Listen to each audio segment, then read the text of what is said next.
Bro, they just signed a mega deal with TNT and TBS. Those freaking executives watching that, are you kidding me, bro? Like, oh my God, why, like, you know, and you guys just couldn't answer this question.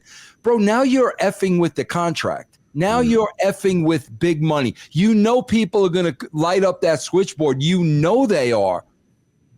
Why? Like, just why? All right, let's talk about great segue into where wrestling has become. You go from crucifix finishers and elbow drop finishers and leg drop finishers. The hard punch. The hard punch, yes. The spinning the spinning leg spinning toe hold. Spinning toe hold. Terry Funk, yes indeed. The spinning toe hold, all these classic finishers, and then we get someone taking a suplex into a spike full of nails. You think? Did you not see this, EC3? No, I watched the video. Oh, okay. Please. Yeah. I mean, yeah, because for research purposes. You think in a conversation, if you're talking about wrestling, okay, you talk about hardcore, you talk about Terry Funk, you talk about Mick Foley. Oh, yeah, that person had to lose the match, right? Who took the suplex into the bed, to the spike full of the spiked wooden bat or wooden 2x4. Yet you think that person actually lost the match, right? No. As a matter of fact, that person actually won the match as Jon Moxley beat Edge while he had a spikes full of nails, full of blood dangling off of his back, defeating Edge in their rematch for the AEW World Heavyweight Championship. EC3, please save us from this crazy person as being the wrestler of the bunch here. I mean, I don't know how I could save you. I can certainly break it down. I'm curious, like, what does fascia look like? I guess we got to see it firsthand because it was real deep. I didn't see the match, so I don't know how Mox maybe was able to hit his finish because, like, he has to kind of fall on his back. Damn, like, hey, escalation of violence, I mean, is a thing of beauty when it's done at right moments with proper build, you know, but it just, to me, I could be wrong, seems that there's a lot of just doing the craziest thing possible for the sake of it with no real kind of like payoff to it. I mean, there's screwdrivers in the head, there's blood drinking, there's nails, literal, in your back on a 2x4. I don't think it needs to be an arms race for who's going to die first, and I don't want it to, but like, I'm all for pushing the limit, but if it has a payoff and a proper build, and then, in theory, works to the finish on the guy, like, especially if you've never seen something like that before, it's thrown away if it isn't a significant part of like bringing him down, I would think. EC3, I want to ask you a question, bro. If because we always talk about this with Al. We always talk about this with Al. The discussions prior. How did those discussions go in the locker room? We always talk about that. So I wanted to just throw it to EC3. Bro, if you're Moxley and you're telling Edge, this is what I want you to do, and you're playing this through in your head, and you know, you're seeing the reality of what this could be, how are you handling that? You know, are you handling that? Do you sure? Or are you handling that? Nah, bro, I'm not. We don't need to do that. I'm not going to do that to you. Or are you saying, bro, if that's what you want to do, let's do it? I would give a lot of, are you sure? Do we really need it? Are you dead set on it? I mean, we don't have to do it. I would give every possible plausible way to like, nah, man, you're right. Well, I don't need. But then if they're dead set on it, I'm like, okay, well, like even with when I worked the ultimate match of death with Cardona, like he wanted to get hit with a light tube. And I'm like, you don't need to, man. Like, are you sure? Well, okay. If we're definitely going to do it, and you're definitely doing this for me, and also because you're kind of sick and twisted and sadistic in a way, that's cool. So am I. How can I make it a moment that can last? So facially delivering, paying off, making it the finish. I think the one thing being on the end of like, you want me to do that to you, then like, if I'm not going over, I mean, how? And I'm not saying I need to win if we do this. What I'm saying is, how are you going to top that to beat me? Yeah. If I do this and I don't win, does that make me look completely hapless because you should be dead? Yeah. Go. Yeah.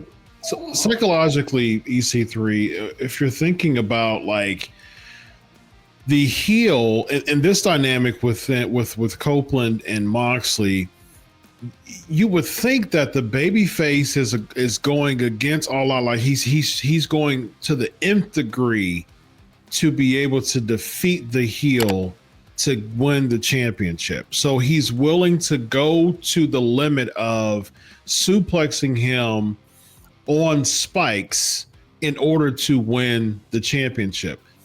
However, the heel won. So it was just a spot that the fans reacted to. Yeah. So how do you like mess that up psychologically?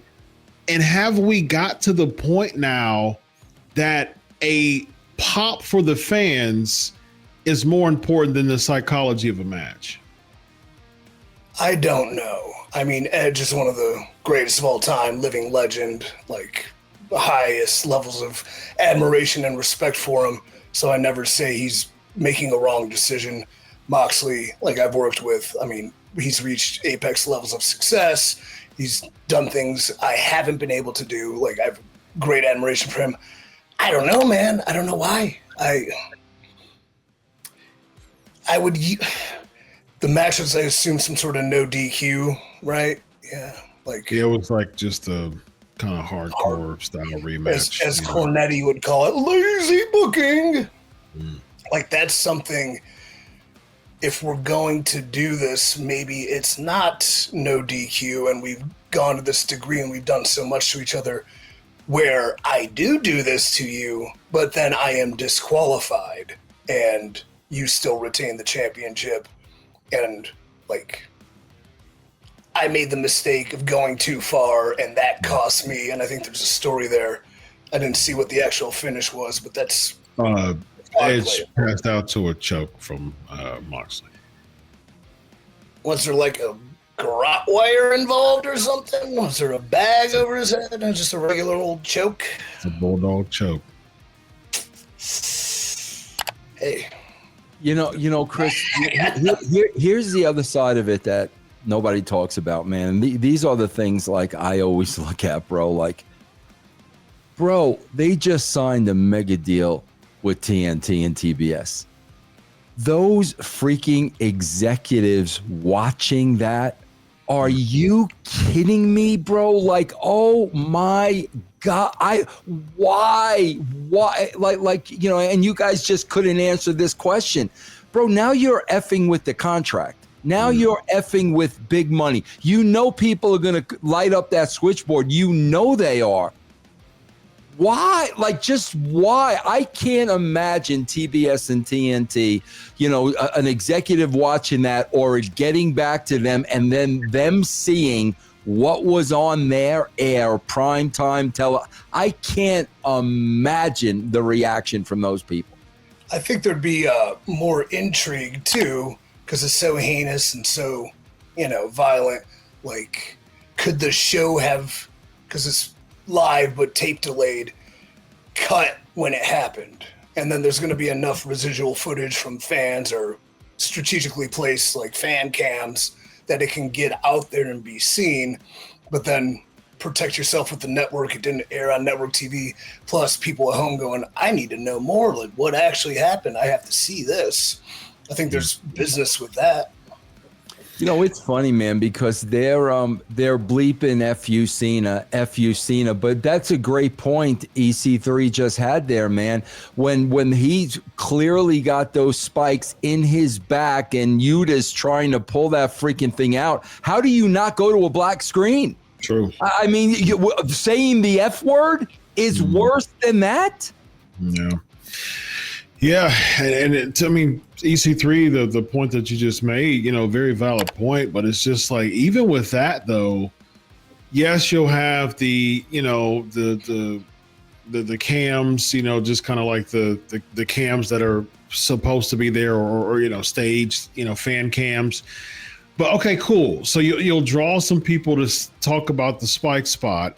It's already negatively, there's been a ton of negative backlash to it. So it's not helping the network more because you're having negative backlash.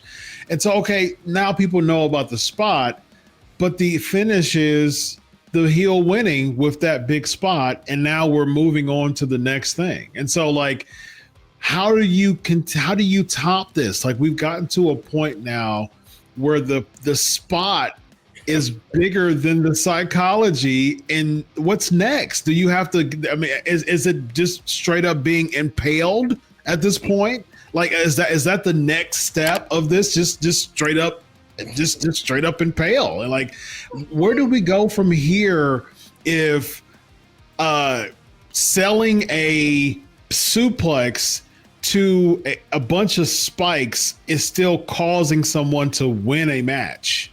Like, where do we go from here? I think the next point of escalation is Adam Page's head in a box, and it's a recreation of 7. I mean, I don't know.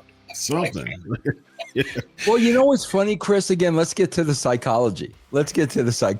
Bro, this is what's amazing to me.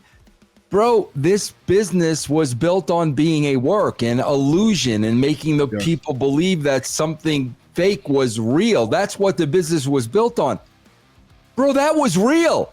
Yeah. What you saw was not an illusion, was not fake. That was real. So that's why, Chris, to go to your question, what you just said, what's next? Yeah. Because we're not working anymore. Yes. That was not a special effect. That was not trick photography. That was real. So what's next? There's no more illusion to this anymore. No, man. The illusion is the reality of the spot. The illusion is Darby Allin going through a sheet of glass. I mean, like, this is real stuff now. This is him getting a bunch of shards of glass on his back and getting lacerated. Like, this is real stuff that we're doing now. So there's no more illusion to this thing. Like, that's the whole point of the magical moments of entertainment. When you're having that magician show, someone's not actually getting guillotined. Someone's actually not getting split in half. Like we're not doing that stuff. But with pro wrestling, we're doing it. Now we're doing the real stuff. And now you have to, like, Houdini had to keep upping the illusions to keep the fan base, coming to his shows, just like David Blaine, just like everybody else does. Right. Now you're going to have to up the real stuff in order for people to come, and be more interested. Did Houdini die? He did die, yes. Yeah. That's a shame.